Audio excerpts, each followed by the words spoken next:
Please subscribe my YouTube channel Sahaj Bod. Like, share and subscribe. पिंगलेच्या प्रेमाची परीक्षा. भर्तरी नरेश आपल्या राज्यात परतल्यानंतर भोजनावर यथेच्छ ताव मारून आपल्या पट्टराणीस भेटण्यासाठी पिंगलेच्या महालात गेला.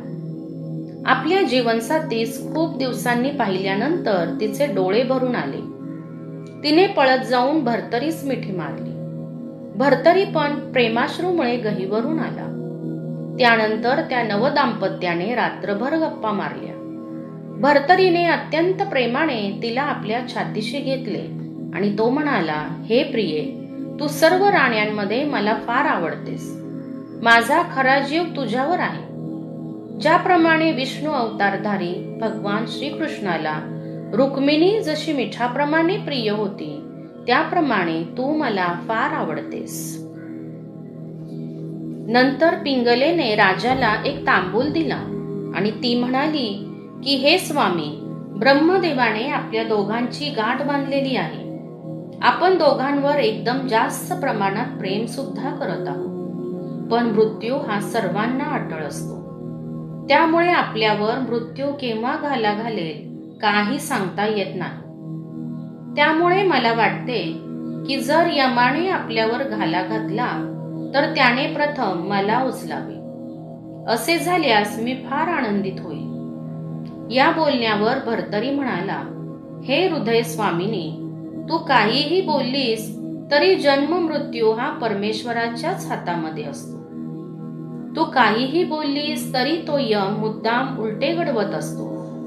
काही कारणामुळे मी तुझ्या आधी देवास प्रिय झालो तर तू पुढे काय करशील?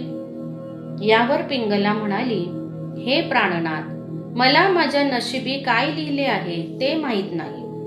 पण एवढे मात्र नक्की की तुम्हाला जर काही बरे वाईट झाले तर मी नक्कीच तुमच्या चितेमध्ये माझी आहुती देईन. मला तुमच्याशिवाय या नाटकी जगात मुळीच राहणार नाही.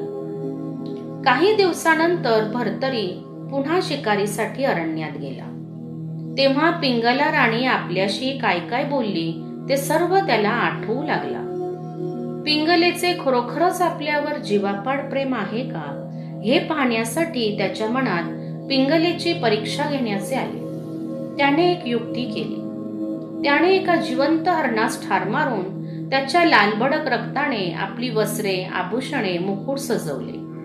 एका सेवकाला बोलावून घेतले आणि त्याला सांगितले की वाघाने त्यांच्यावर अचानक हल्ला केला आणि राजास ठार मारून टाकले. राजाची आज्ञा शिरोधार्य मानून राजाची पट्टराणी पिंगलेस ती वस्त्रे देण्यासाठी तो सेवक अवंती नगरीस गेला. अवंती नगरीत आल्यानंतर तो पिंगलेस म्हणाला, हे महाराणी, मी आपणास एक दुःखद वार्ता देण्यासाठी आलो. आपले महाराज शिकार करताना वाघाच्या हल्ल्यात मृत्युमुखी पडले. तुमचा विश्वास बसणार नाही म्हणून रक्ताने माखलेली राजाची वस्त्रे, आभूषणे मी सोबत आणली आहेत. हे पहा. राजाची ती वस्त्रे राणीने ओळखली. ती वस्त्रे पाहून पिंगलेची शुद्धच हरपली. ती धाडकन जमिनीवर कोसळली. सेवकाने सांगितले की राजाचे अंत्यसंस्कार सर्वजण तेथेच करणार आहेत. आपला प्राणसखा देवास प्रिय झाल्याची वार्ता संपूर्ण राजवाड्यात पसरली. राजाच्या सर्व स्त्रिया जोरजोराने रडू लागल्या. राजा गतप्राण झाल्याची वार्ता संपूर्ण अवंती नगरीत वाऱ्यासारखी पसरली. आपल्या अन्नदात्याची आठवण काढून प्रजाजन रडू लागले. पिंगलेने आपल्या मनाशी ठरवले की आपण आता सती जायचे. या विशाल जगामध्ये एकट्याने राहण्यास मला आवडायचे नाही. तिच्या इच्छेप्रमाणे राजवाड्यातल्या सेवकांनी स्मशानात जाऊन अग्नी तयार केला.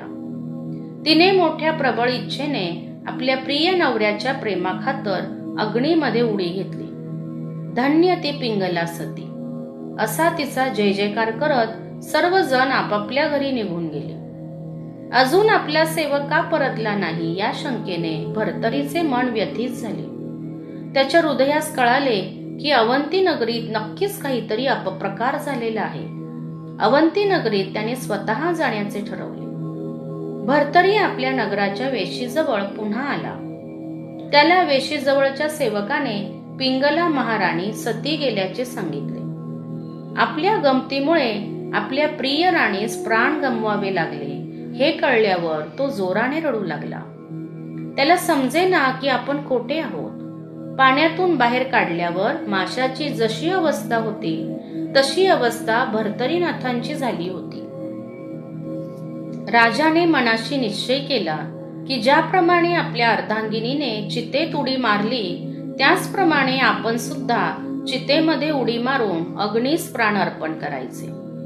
तो पळत पळत स्मशानात गेला आणि चितेमध्ये उडी मारणार तेवढ्यात राजावर प्रेम करणाऱ्या अनेक लोकांनी त्याला वेढे घातले आणि ते त्याला विनंती करू लागले की हे भर्तरी नरेश, तुम्ही आमचे अन्नदाते आहात. राणीसाहेब तर आम्हाला सोडून गेल्या, तुम्ही पण सोडून गेल्यावर आम्ही पोरके होऊ. तेव्हा राजाने आपला मनोदय बदलला.